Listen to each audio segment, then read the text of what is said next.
Hermanos, hoy día a mí me toca hablar el tema cristiano de los últimos tiempos, pero mi tema es un llamado a ser fuertes, un llamado a ser fuertes. Se habló sobre cristianos de los últimos tiempos, un llamado a no vivir en la hipocresía de este siglo.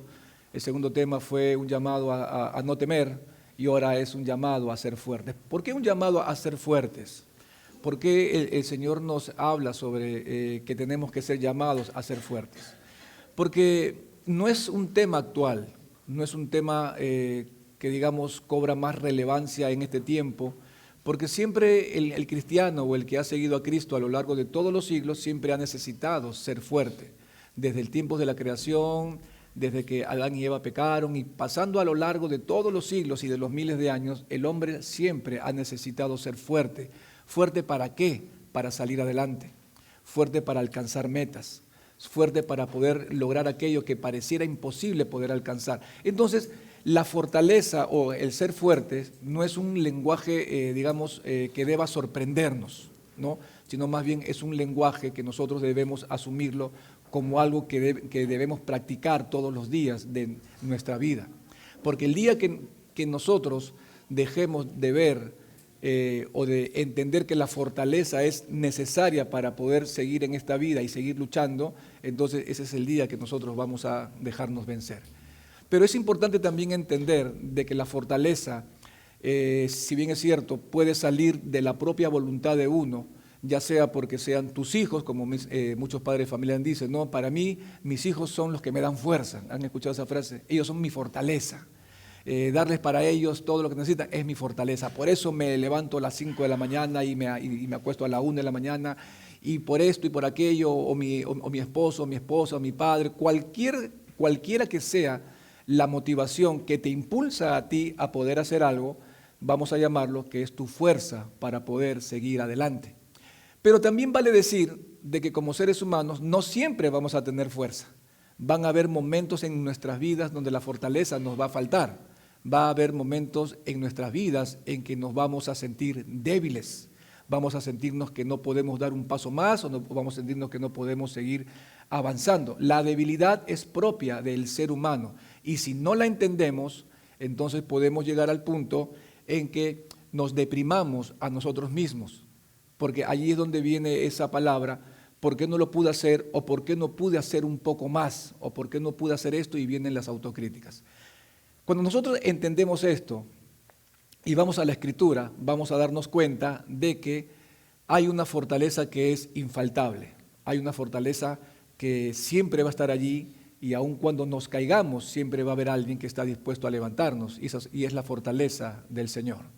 Dice la palabra que Él es mi fortaleza, Él es mi escudo, Él es mi fuerza, Él es mi fortaleza. Los salmos están llenos de eso. Usted lee salmos y usted siempre se va a darse cuenta que la palabra tú eres mi fortaleza, ya lo hemos cantado, tú eres mi fuerza, tú eres mi ánimo, tú eres todo lo que yo necesito. ¿Por qué? Porque no siempre vamos a estar fuertes. O siempre usted está fuerte. ¿Siempre está fuerte? No siempre estamos fuertes.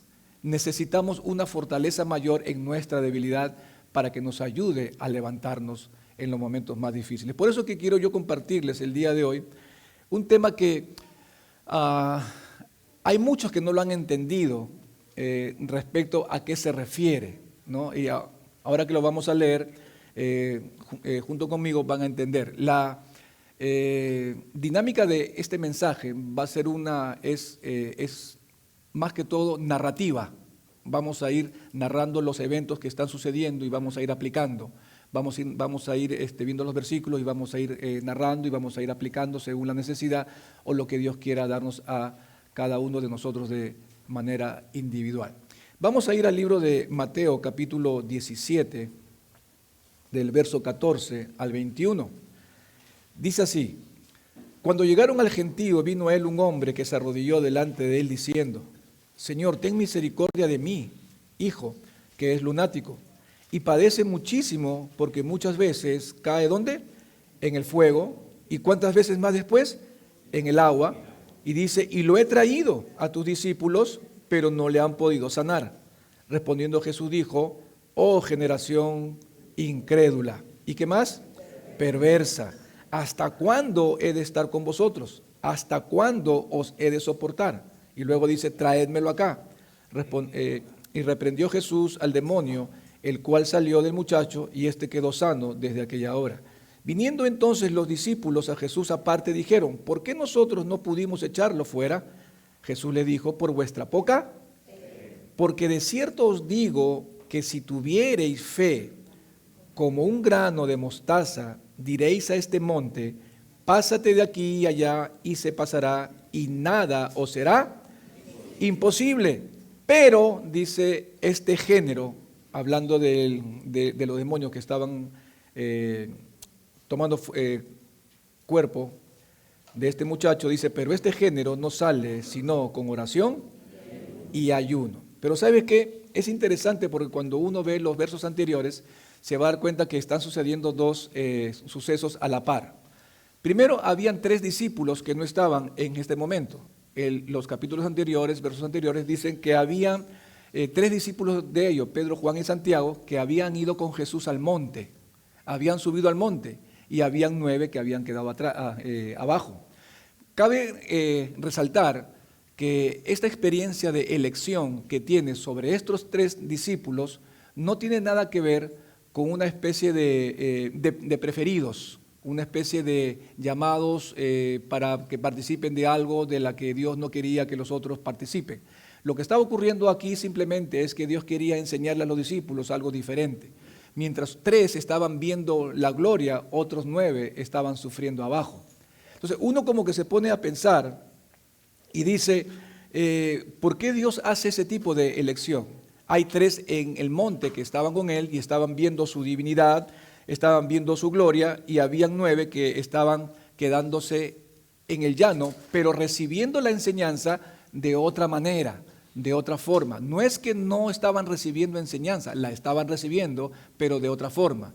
Los 3 discípulos estaban viendo su gloria y habían 9 abajo que la estaban pasando bastante, pero bastante mal.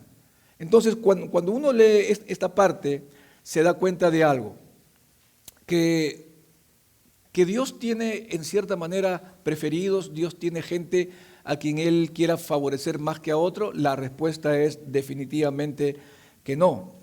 Unos estaban arriba en la alegría, otros estaban abajo en la tristeza y estaban abajo en el dolor.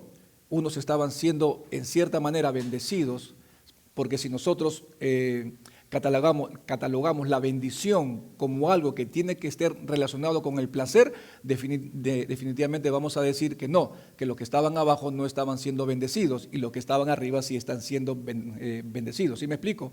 Si lo vemos desde el punto de vista en que la bendición tiene que ver básicamente con la complacencia o la autocomplacencia, definitivamente no. 3 estaban siendo bendecidos y los otros que estaban abajo no. Los que estaban abajo también estaban siendo bendecidos, pero no bajo la lógica humana, no bajo el contexto que a veces nosotros creemos que ser bendecido es estar bien. Ellos estaban siendo bendecidos aún en medio de su tristeza y su dolor. Ellos estaban experimentando la gloria de Dios, pero de otra manera. Estaban experimentando el poder y la divinidad de Dios estando abajo de otra forma, muy diferente a lo que los discípulos o los otros 3 discípulos estaban viéndolo. Entonces, hermano, y esto a nosotros nos hace entender algo que es muy importante.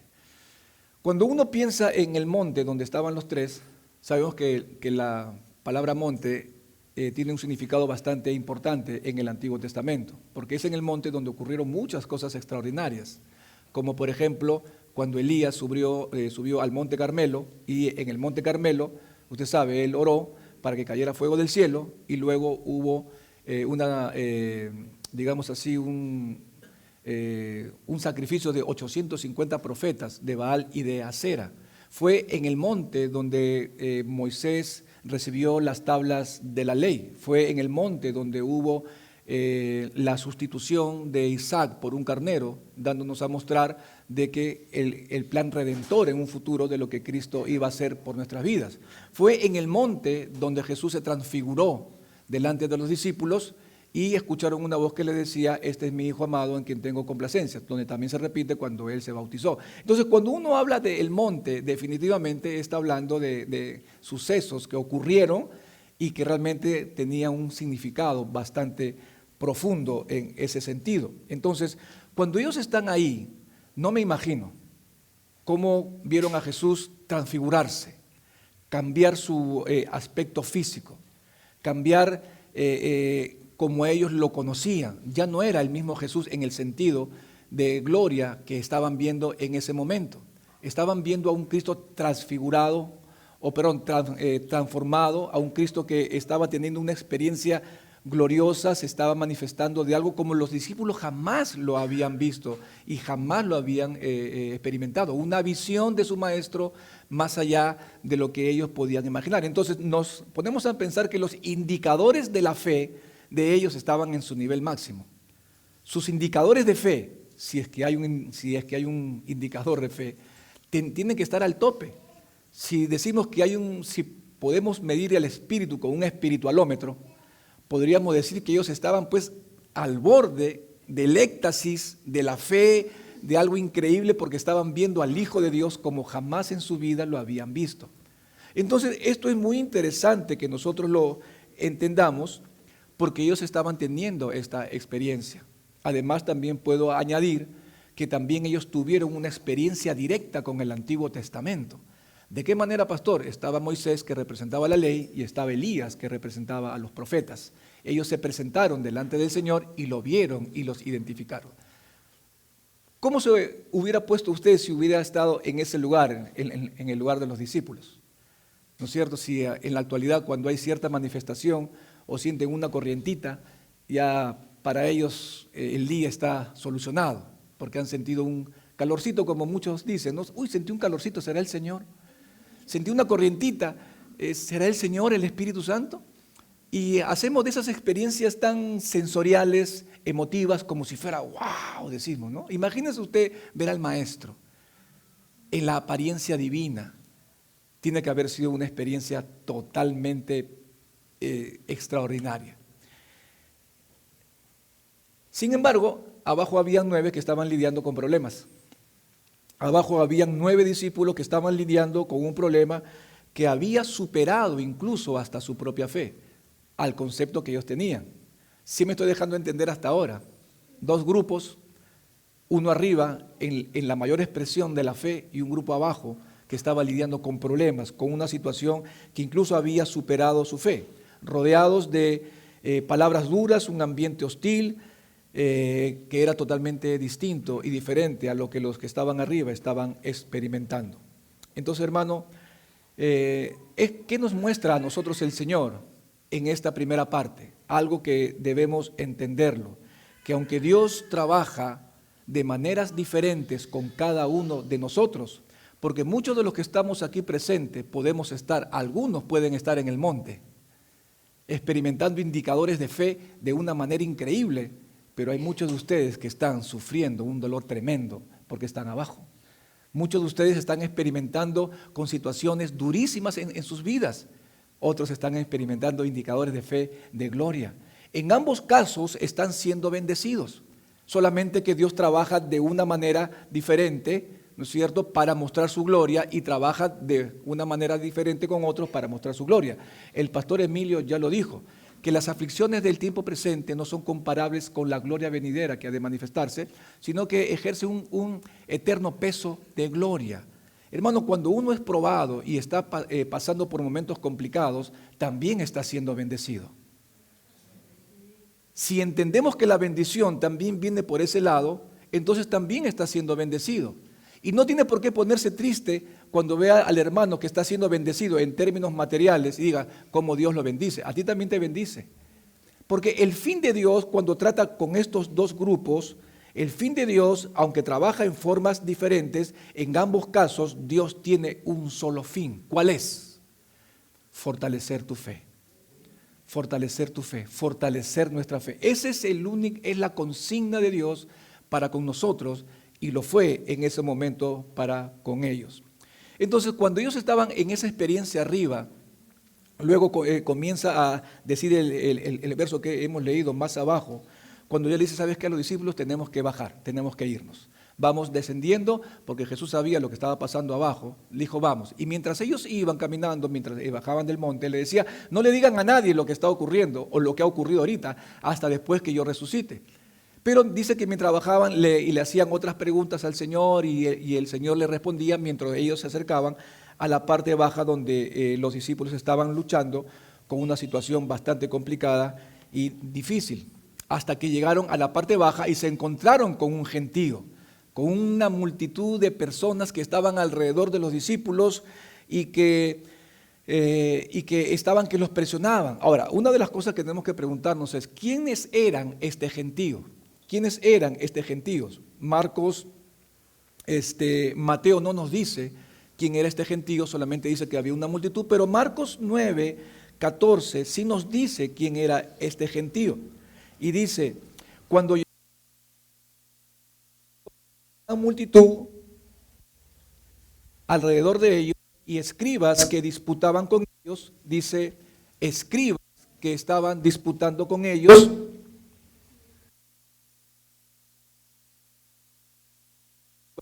disputando con ellos alrededor y hacían cierta presión sobre la vida de ellos. Entonces, un evangelio no nos los dice, pero el otro sí se nos ha.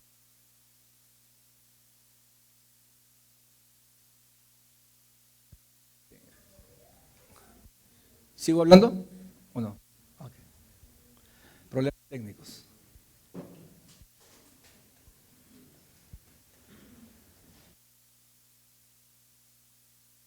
Este gentío rodeado de escribas, fariseos, ¿qué es lo que estaban haciendo? Y dice el texto que ellos estaban disputando con ellos. ¿Qué le reclamaban ellos a los discípulos? Bueno, lo mismo que el Padre le reclamaba a los discípulos. Quiere decir que lo que el gentío compuesto por gente religiosa le estaba reclamando a los discípulos era lo mismo que el Padre le estaba reclamando a los discípulos. ¿Y qué era lo que le reclamaban a los discípulos? Que por qué no podían o no pudieron haber echado este demonio de su hijo. Ese era el reclamo básico y fundamental del por qué la turba se había molestado con ellos. Ahora, tenía que haberse reunido una turba necesariamente para irse en contra de ellos por el hecho de que no había sido, liberado este hombre. Cuando usted va al doctor y el doctor no termina por curarlo, ¿acaso viene una multitud donde el doctor para hacerle problemas y para de repente presionarlo con palabras duras? Simplemente el doctor no te curó y lo que tú haces es simplemente ir a otro doctor. Pero ¿por qué se ensañaron con los discípulos?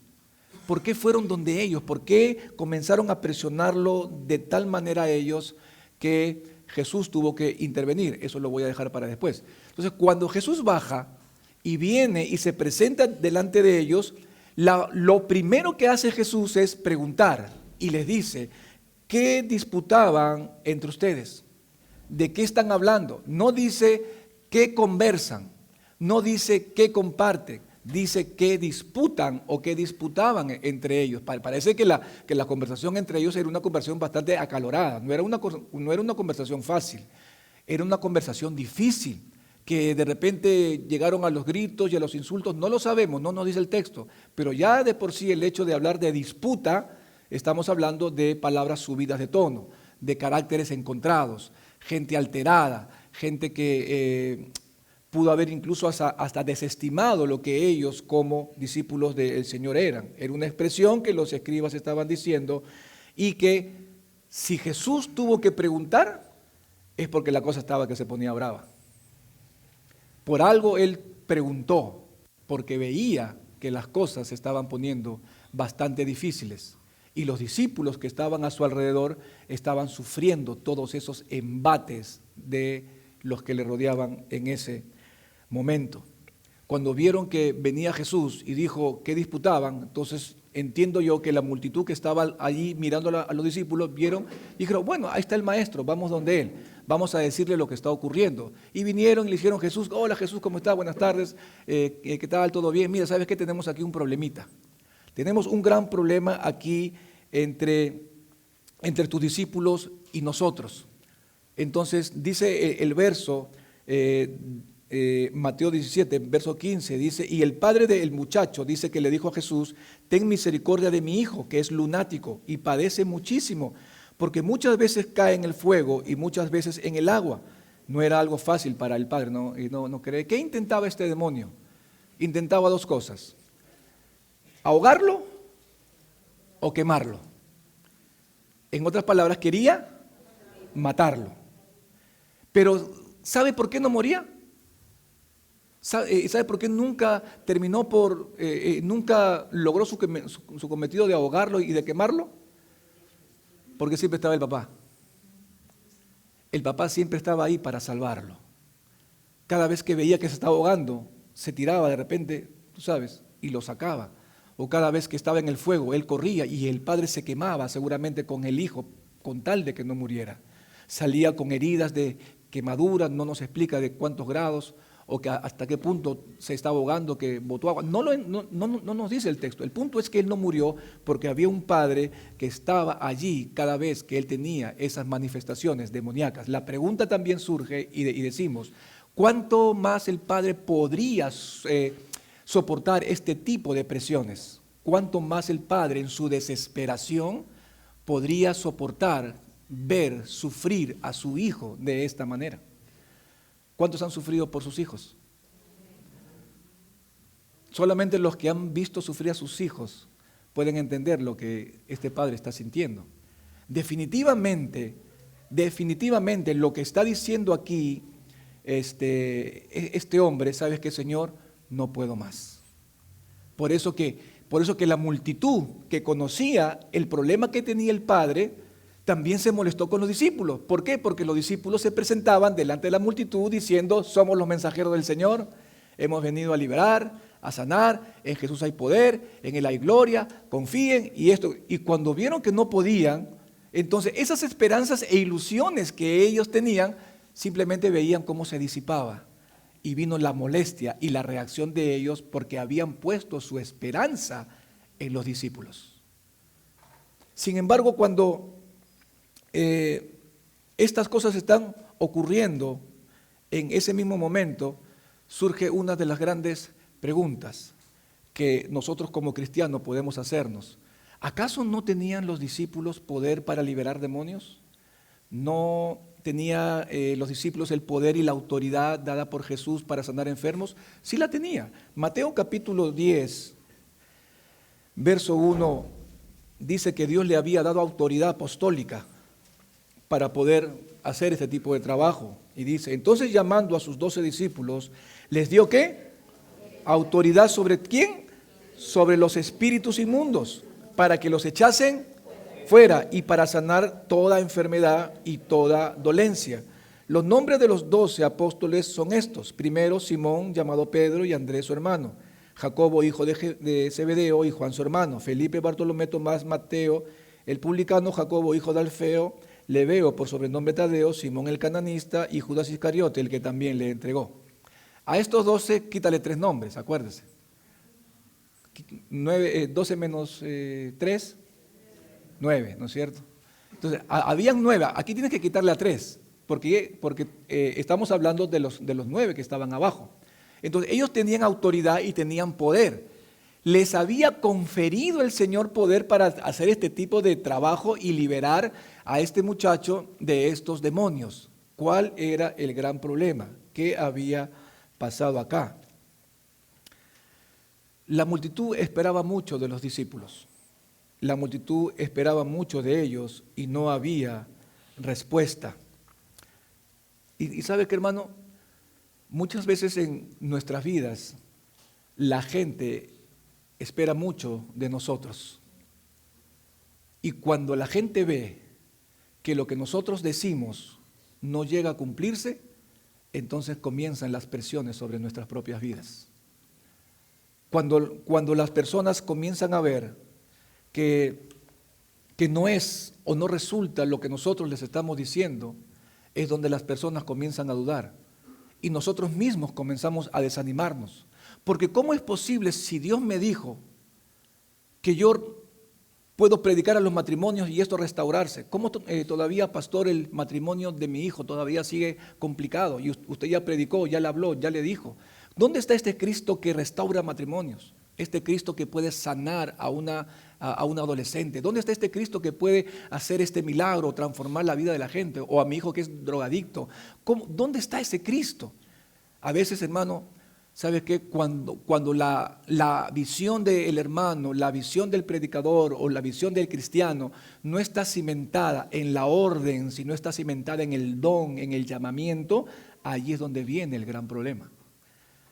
¿Qué estaba pasando? Por eso que más adelante Jesús le dice, esto no es un asunto solamente de dones, esto no es un asunto solamente de llamamientos, este es un asunto de carácter, que seamos resistibles a las presiones que el mundo puede tener sobre nuestras vidas. Y luego sigue diciendo, el carácter es importante, hermanos. El carácter es muy importante y el carácter va más allá que los llamamientos y va más allá que los dones.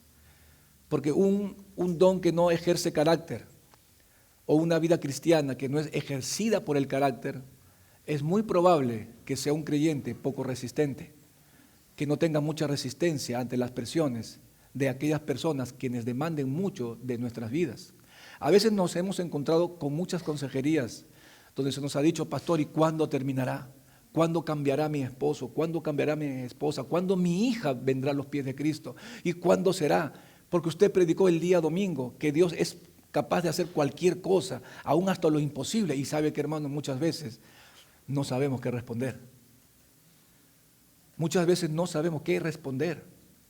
Entonces, cuando sucede ese panorama y ese ambiente, muchos de los cristianos dejan ya de, de esperar en Dios o de resistir en Dios hasta que la promesa se cumpla y cambian su esperanza por una oración que dice, Señor, ¿sabes qué? Ven pronto. Señor, que tu venida venga pronto.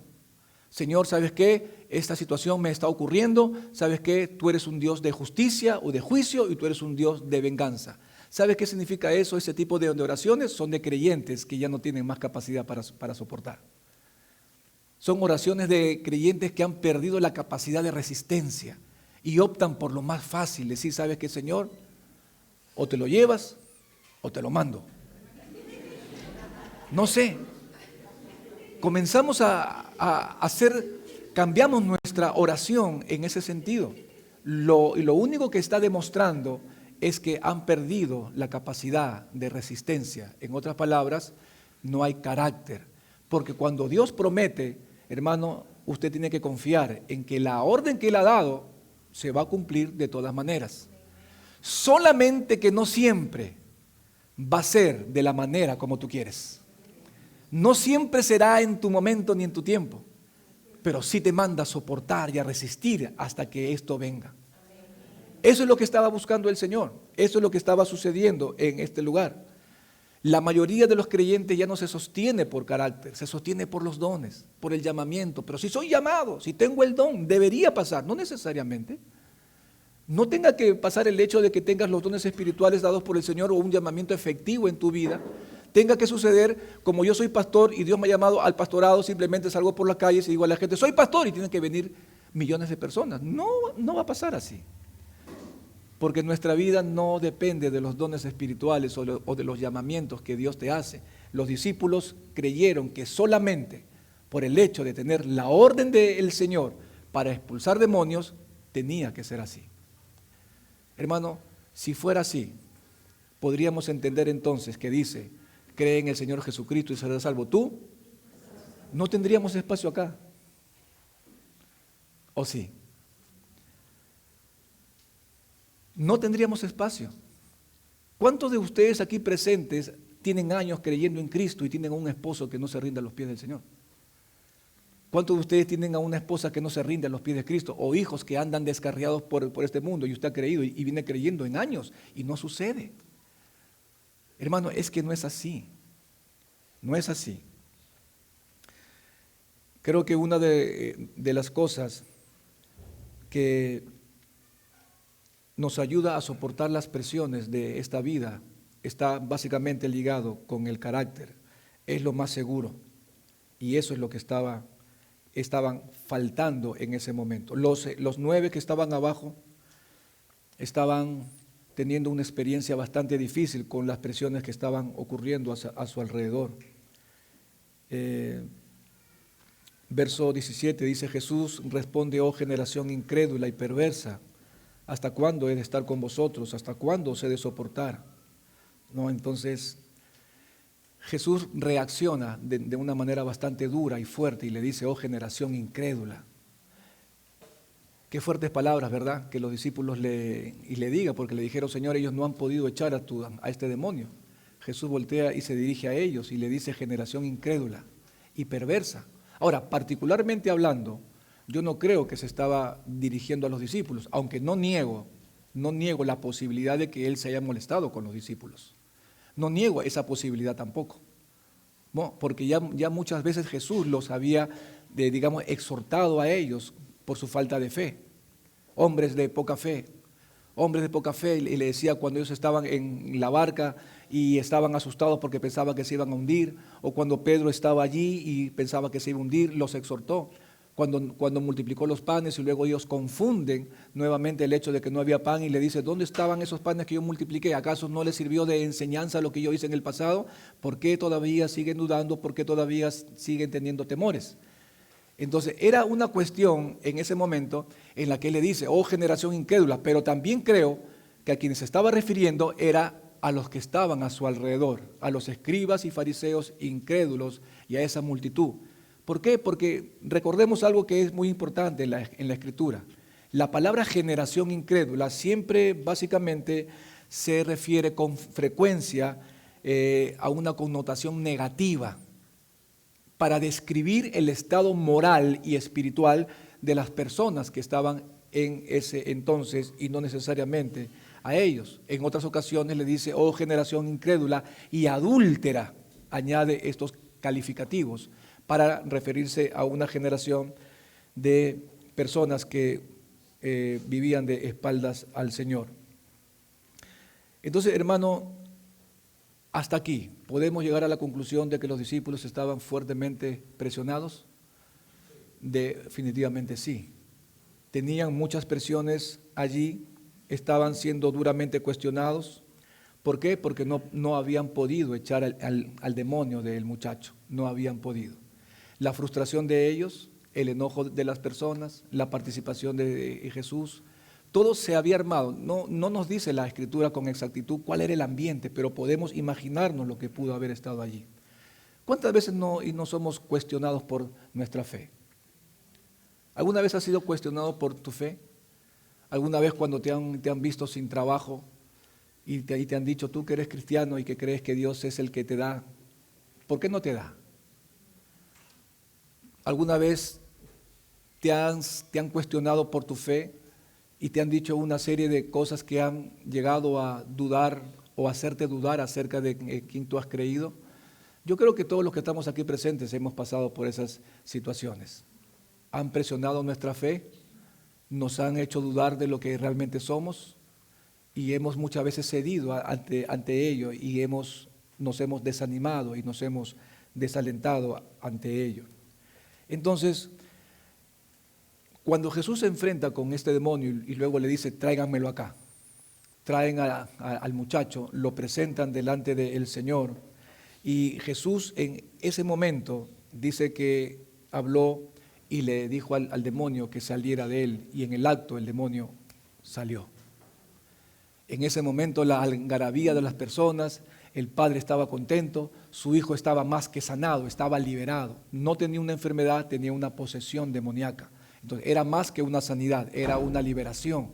Lo había liberado, el padre estaba contento, la multitud dijo: tenía que venir el maestro para que solucionara los problemas de los discípulos. Perfecto, se despidieron: chao, nos vemos, amén, amén, amén, y se fueron. Y en ese momento Jesús voltea y los discípulos voltean a Jesús y le preguntan: Señor, tenemos una preguntita. Señor, ¿tienes 5 minutos después del culto para hablar contigo? Que acabe el culto, las canciones y los anuncios. Queremos hablar contigo un ratito, al final, 5 minutos nomás, ¿no? Como suele pasar. pastor, 5 minutos y pasamos un par de horas. Y le preguntaron al Señor y le dijeron, ¿por qué nosotros no hemos podido echar a esos demonios? Jesús le dijo, por vuestra poca fe.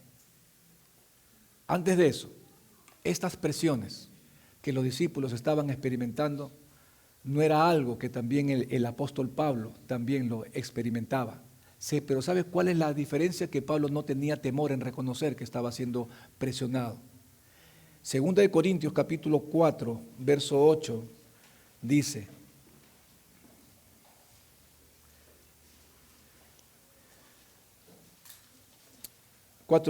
que estamos atribulados en todo, dice, mas no angustiados, en apuros, mas no desesperados, perseguidos, mas no desamparados, derribados, pero no.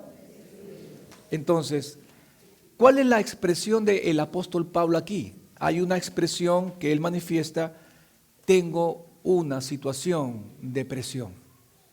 Él mismo estaba reconociendo que tenía una situación de presión y no lo estaba negando, él lo está reconociendo. No lo oculta, lo manifiesta. Era de conocimiento público. No era de aquellos que dicen, no, no es nada, tranquilo, estoy bien. Cuando le preguntas a un hermano que tú ves que está sufriendo y le preguntas, ¿cómo está? ¿Qué te dice? Bien, sí, todo bien. ¿Está llorando? Pues no, tranquilo. ¿Está llorando? No, no estoy llorando. Y está que con los ojos rojos. No, estoy bien. No quiere decirlo. No sé por qué. Por temor a que de repente piensa que van a invadir su privacidad o piensa que a lo mejor se van a meter en un asunto que él no quiere que se entere. Definitivamente lo que está haciendo el Pablo es mostrarnos a nosotros un ejemplo de decir que no tengan temor cuando se sientan presionados al punto de llegar a estar atribulado o a estar en apuros o angustiados, incluso desesperados, perseguidos, sentirse desamparados, incluso hasta derribados. Él no tiene problema en decirlo y lo hace y lo comunica y lo hace público. Así es como yo me siento, dice, pero con la diferencia es que esto no me va a destruir. Hermanos, muchas veces nosotros decimos, pastor, somos más que vencedores en Cristo, amén. Eso es lo que decimos, pero ¿sabe qué? Antes de ser un vencedor, primero tenemos que pelear. Antes de llegar a declarar que somos vencedores, primero tenemos que reconocer que estamos en una pelea, que estamos en una batalla. No puedes declararte una persona vencedora cuando tú mismo no reconoces en tu interior que estás siendo presionado por cosas que prácticamente te están afectando la fe. Pablo está diciendo específicamente eso. Ahora, también es interesante saber de que no siempre todas las luchas y todas las peleas a veces suelen ocurrir y terminar en 1 hora o en 2 horas. Hay peleas que duran mucho más tiempo. ¿Con qué estás peleando? Aquellas presiones que tienes en tu vida, te pregunto, ¿cuánto tiempo te está durando? Que tú quisieras que termine ya, pero no termina. Yo tengo presiones dentro de mi propio cuerpo que quisiera que termine, pero no termina. Y cargo con eso por más de 20 años. Y yo le digo al Señor, ¿cuándo? Y el Señor no me responde. Y le digo, Señor, ¿cómo? Y no me responde. Y cargo con eso hace más de 20 años, pero no me ha derribado. ¿Me ha llevado al punto de la angustia? Sí. ¿Al punto de la desesperación? Sí. Pero no ha terminado con mi propia vida. Y eso es lo que estaba diciendo el apóstol Pablo. Estaba diciendo, muchas peleas duran más que otras. Y él se estaba encargando de decirle al público que lo estaba escuchando, que podía estar atribulado, sí, pero no al punto de ser dominado por la angustia. Dijo estar en apuros, sí, pero jamás desesperado. Perseguidos, sí, mas no desamparados. Derribados, sí, pero no destruido. Y es interesante porque esta palabra, derribado, viene del inglés, being struck down, que significa derribado por algo o derribado por alguien. Derribado por algo o derribado por alguien. A veces son cosas en tu vida que te derriban, pero también hay personas que se encargan de hacerlo, que te presionan de tal manera que a veces te tiran al piso y donde tú te crees que eres de repente un trapo donde todo el mundo está pisando. Pero aún Pablo en medio de esas situaciones dice, sí, derribados, pero no destruidos. ¿Ven esa contraparte? Él está reconociendo, él está diciendo, estoy sufriendo, me están presionando, pero no me van a destruir. Por eso digo, para que te declares vencedor, primero tienes que pelear. Y no toda pelea necesariamente dura un día, a veces dura años. Según los estudiosos, Job pasó enfermo cerca de 30 años, por lo menos como 30 años, siendo presionado económicamente, familiarmente, matrimonialmente, socialmente y aún físicamente, pero él nunca desistió de seguir peleando. Desde el capítulo 1 hasta el capítulo 40 del libro de Job, solamente se habla de sus sufrimientos y del dolor que él estaba experimentando en ese momento. Otra cosa más que le quiero decir, hermano, es que cuando uno está experimentando ciertas presiones en su vida y mucho dolor, ¿sabes qué? Siempre suelen aparecer los peores consejeros. Y parece como que si los atrayeran. ¿Qué le pasó a Job? Cuando él estaba siendo presionado por la esposa que le dijo, maldice a Dios y muérete. Cuando se habían muerto sus hijos, cuando perdió toda la economía, cuando perdió la fama que él tenía ante la sociedad, estaba siendo presionado de una manera contundente y potente y fuerte. ¿Sabes quiénes aparecieron? Los peores consejeros. Así te va a pasar a ti, así me va a pasar a mí. Cuando nos encontramos en situaciones complicadas, los primeros que van a aparecer son los peores consejeros para sugerirte cosas que no están conformes a la palabra de Dios. Y en tu desesperación por no tener carácter que resista, tú vas a tomarlo porque lo primero que tú quieres es salir de eso ya. Estás desesperado, completamente desesperado. Y quieres salir y tomas cualquier opción que se te presente en el camino. Estos consejeros molestos, como le dice Job en su libro, consejeros molestos me son todos. Todo estaba bien hasta que abrieron la boca. Todo estaba perfecto hasta que no decían ninguna palabra, pero una vez que comenzaron a querer darme soluciones, la malograron todita. Mejor se hubieran quedado callados, hermano. Por eso que los pastores o el pastor Emilio decía, busca consejeros correctos, no busques a cualquiera. Busca consejeros maduros que te den salidas espirituales. Y si por lo menos no hay una salida espiritual en ese momento para ti, o una solución para ti en ese momento, lo único que te queda es seguir resistiendo las presiones hasta que termine y se acabe todo. Resista, hermano. Son tiempos difíciles y Dios nos llama a ser fuertes. Dios nos llama a resistir. Dios nos llama a ser fuertes, a resistir. Algún día va a terminar los problemas que puedas estar viviendo. Algún día va a terminar.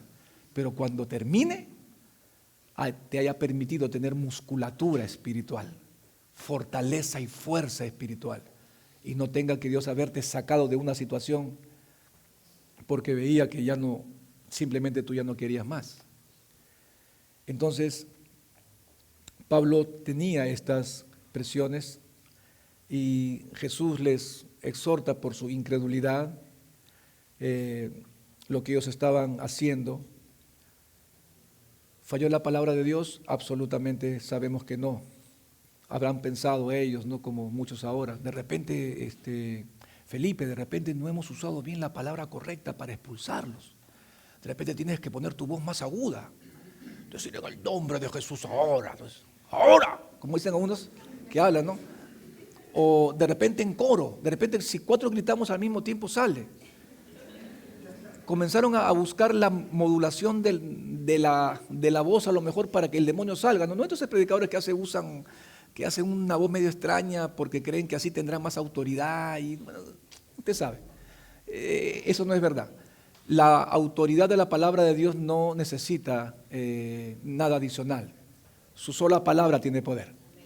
Y es todo lo que necesitamos, nada más. Y luego dice, cuando él lo libera a este muchacho y ya queda libre, ocurre algo muy interesante.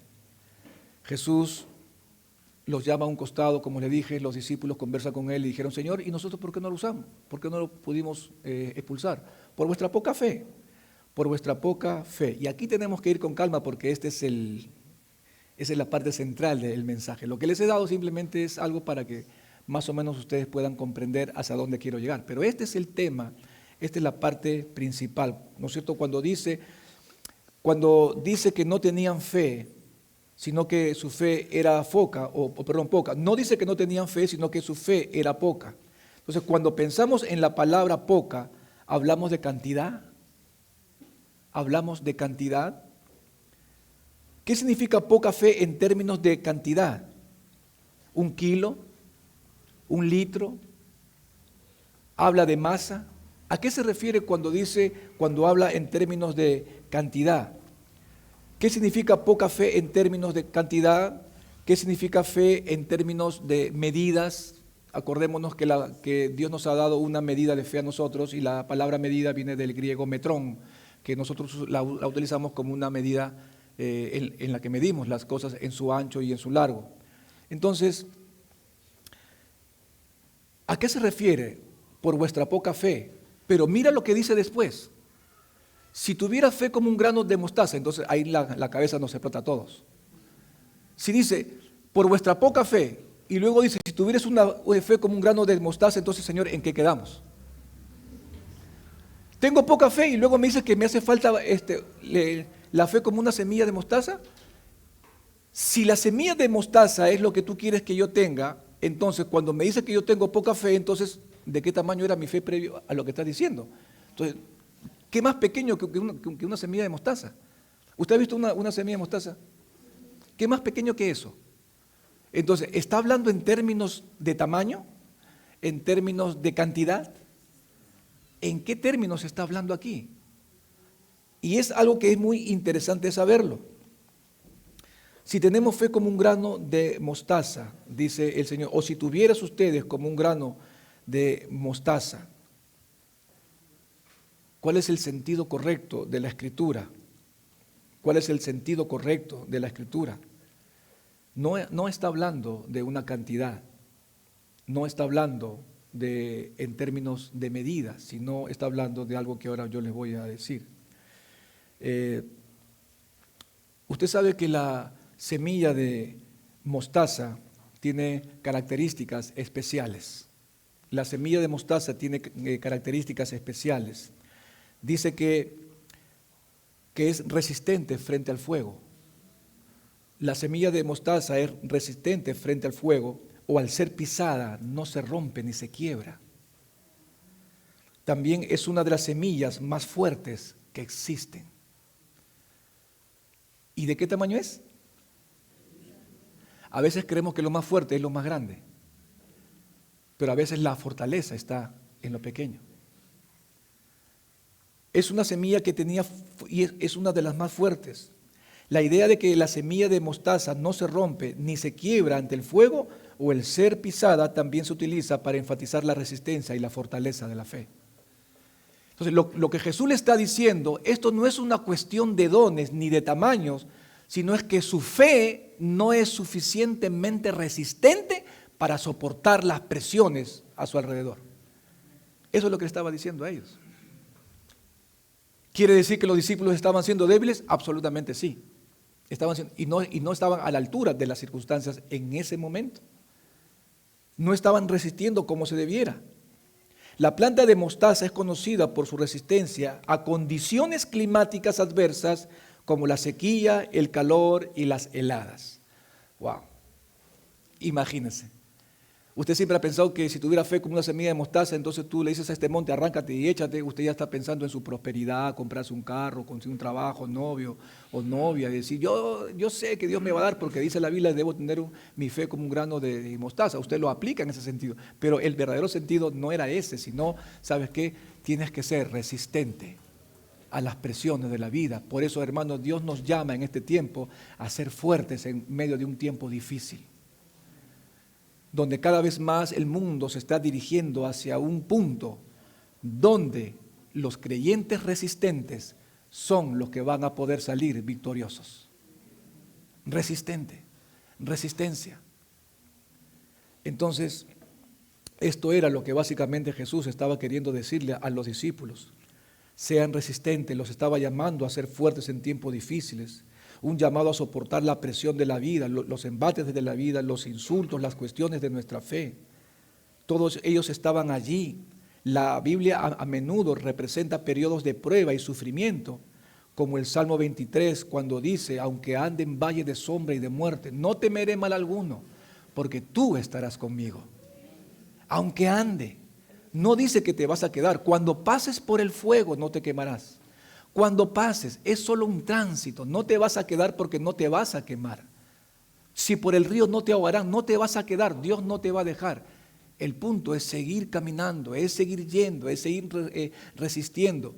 No sé a qué altura de tu vida espiritual te encuentres ahora, pero estoy seguro de que muchas veces, hermano, no vamos a sentir venir a la iglesia, no vamos a sentir orar, no vamos a sentir leer la Biblia, no vamos a sentir servir, no vamos a sentir seguir a Cristo, pero lo hacemos porque tenemos el carácter para hacerlo. Porque el carácter es compromiso, el carácter es resistencia. A pesar de que podamos entrar en una rutina de venir a la iglesia y congregar, y el miércoles, y el sábado, el domingo, y luego el miércoles, el sábado, el domingo, y pasan así 20 o 30 años, ¿sabe qué, hermanos? Nosotros tenemos que superar esa rutina con el carácter de Cristo. Superarlo. El Salmo 23 nos dice eso. Luego, ¿qué vas a hacer, por ejemplo, pongo acá, cuando tus oraciones demoren en responderse? ¿Cuántos han orado por algo y no tienen respuesta? ¿No es cierto? Si comienzo a decir los que han orado hace un año y no han respondido, levantarán. Yo vengo orando 25 años por algo y todavía Dios no me responde. Solo me ha dicho, espera. Señor, 25 años. ¿Seré el único caso yo en la Biblia? No. Noé esperó 100.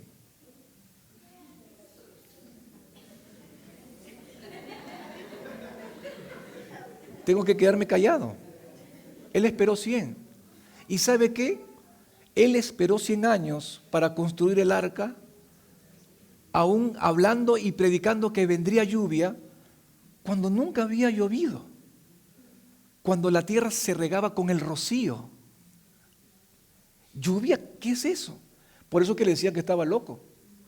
Construir un arca en medio del desierto donde no había agua, enfrentando las presiones de la sociedad y la burla de la gente y de los jóvenes en ese momento, hermanos, necesita carácter.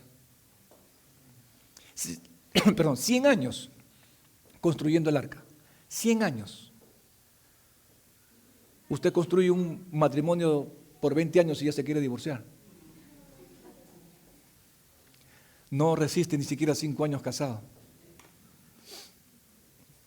Ya no soporta la presión del matrimonio y las presiones de los problemas del matrimonio, que ella quiere irse, quiere salir volando.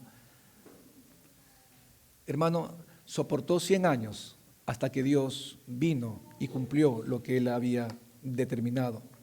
¿Qué va a pasar cuando tus oraciones no sean respondidas, cuando no consigues un trabajo? ¿Qué vas a hacer cuando tus hijos son rebeldes, un esposo que no ama a Dios? ¿Estás soportando de repente alguna enfermedad? Cuando vemos que la iglesia aún no despierta, ¿desistiremos de esto? ¿Nos iremos? Recordemos que la fe es también una cuestión de fidelidad y permanencia, porque la fe también es fortaleza del carácter basado en quién has creído. En estos tiempos donde la fe solo se relaciona con poder y milagros, pero poco con el carácter. ¿Han escuchado cuando dice tienes fe? Entonces di que las cosas van a suceder, milagros y sanidades. Tienes que tener fe. Ustedes han visto, también hemos aconsejado a otros, seamos sinceros.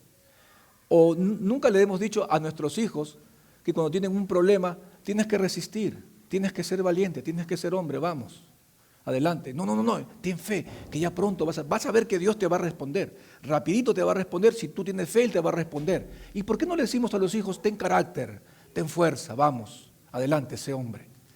Resiste, aguanta, anda para adelante. No le decimos, ¿sabes por qué? porque no queremos que ellos sufran. Queremos que la pasen suavecita. Pregunto yo, ¿quién sufre más, ellos o nosotros? Nosotros sufrimos más. Entonces, cuando le decimos a ellos que salgan rápido, es porque realmente no queremos que salgan rápido. Es porque yo no quiero seguir sufriendo. Es porque yo no soporto más ver a mi hijo así. Tengo que dejar y decirle, tienes que tener resistencia, tienes que sufrir, sufre. Yo caminaré contigo, pero sufre, resiste. Si no hay respuesta de Dios, tienes que soportar. Tienes que ir para adelante. Lamentablemente, como digo, este verso ha sido utilizado más para beneficios personales que para realmente darle su verdadero significado. La Biblia está llena de hombres que soportaron presiones extremas, como momentos previos, cuando Daniel o cuando los amigos de Daniel estaban expuestos para ser quemados en un horno de fuego porque ellos resistieron al hecho y se negaron a adorar una imagen. Los momentos de presión que ellos estaban teniendo en ese momento, cuando la esposa de Potifar estaba que lo presionaba a José para tener relaciones sexuales con él y lo fastidiaba de día, tarde y noche. Lo presionaba y él, ¿sabes qué? Resistió, dijo no. Cuando venga la tentación a tu vida, ¿tienes el carácter para soportar y resistir semejante tentación en tu vida? Estos hombres mostraron carácter ante la resistencia. No solamente porque su vida se vio en peligro, sino que también podían disfrutar de un tiempo de placer en cuanto al sexo. Ellos dijeron que no lo vamos a hacer, no lo voy a hacer. ¿Y qué le costó a los amigos de Daniel? Terminaron por echarlos en el horno de fuego. ¿Y qué le costó a José? Que lo echaran a la cárcel. Fue víctima de una calumnia porque la esposa de Potifar le levantó una calumnia diciendo que sí, él había intentado y lo metieron a la cárcel por lo menos como 15 años.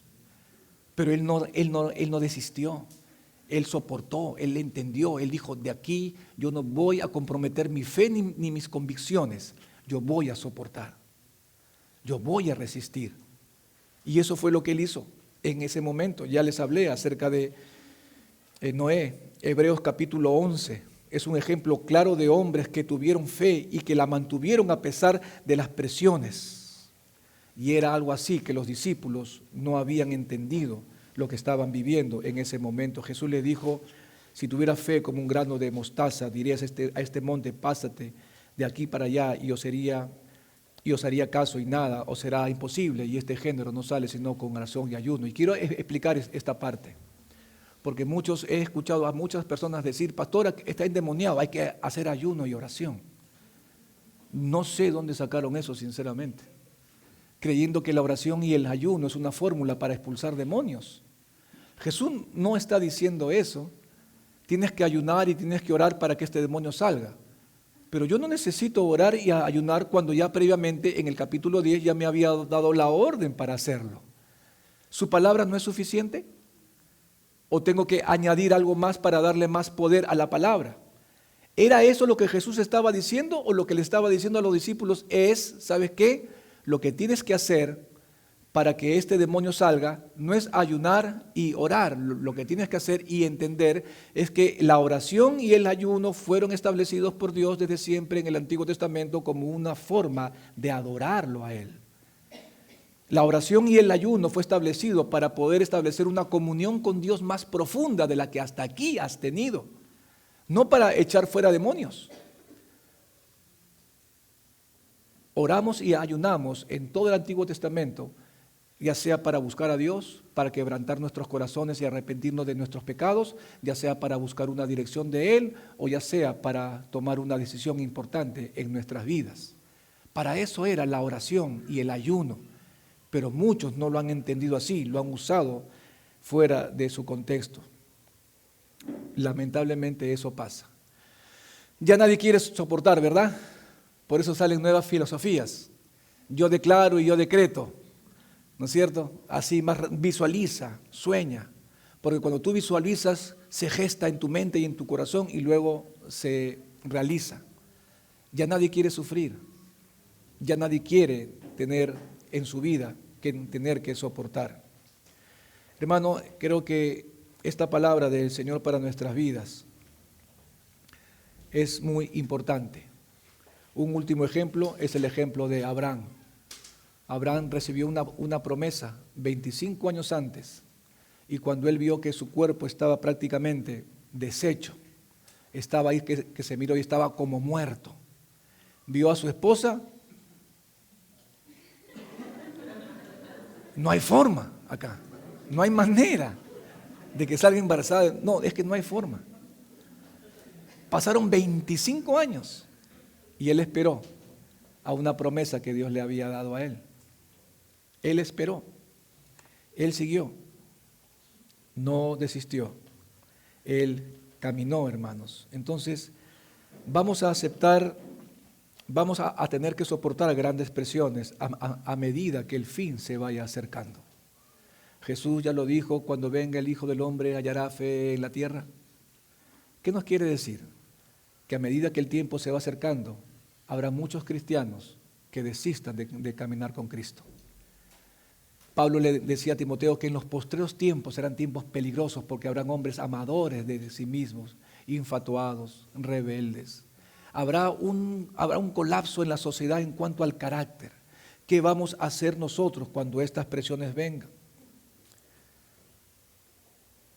Sé que, para terminar, Jesús les enseñó esto a sus discípulos y termina diciendo, o mejor dicho, tú te preguntarás dentro de tu interior y dirás: pero pastor, ¿la semilla solamente resiste? ¿Está solamente hecha para esto? Por el contexto en el que estamos viendo, era la enseñanza del Señor. Pero la semilla de mostaza, también dice la Biblia, que cuando se siembra es pequeña, pero luego que crece es la más grande de las hortalizas. ¿Qué significa esto? ¿Qué significa esto? Un verdadero crecimiento, para que permanezca, tiene que hacerse sobre la base de algo fuerte. Para que algo crezca y permanezca, tiene que hacerse sobre la base de algo fuerte. Depende cómo es tu base, será tu edificio. Si tu base es cortita, tu edificio será así. Pero si tu base es grande, como la del World Trade, las Torres Gemelas en Nueva York, cuando fuimos a ver esas bases, eran manzanas enteras de base, con profundidades de metros, para poder edificar tremendo edificio. ¿Cuál es, en un sentido práctico, cuál es la base de tu vida para tu crecimiento? Tu carácter. Depende de tu carácter, determinará tu grado de crecimiento. Si no tienes carácter, no vas a llegar ni a la esquina. O si creces con una base pequeña, serán como los bonsái, ¿no? ¿Han visto un bonsái? Tiene toda la apariencia de ser un árbol grandote, pero es así, chiquitito nomás. Pero tiene toda la apariencia de ser, no, un árbol fuerte, pero eso es así, chiquito. ¿Por qué? Por la base. Depende de tu base. ¿Crecerás en la vida cristiana? Depende de la base que tengas y del carácter que tengas, tu matrimonio crecerá o tu matrimonio no va a crecer. Depende de la base que tú tengas, podrás entender las Escrituras de una manera diferente. Depende de la base que tengas y del carácter que tú tengas, podrás caminar en confianza con el Señor, a pesar que los tiempos se hagan difíciles. Por eso, el llamado en este siglo y a puertas de que venga Cristo, Dios nos llama a ser fuertes. Amén.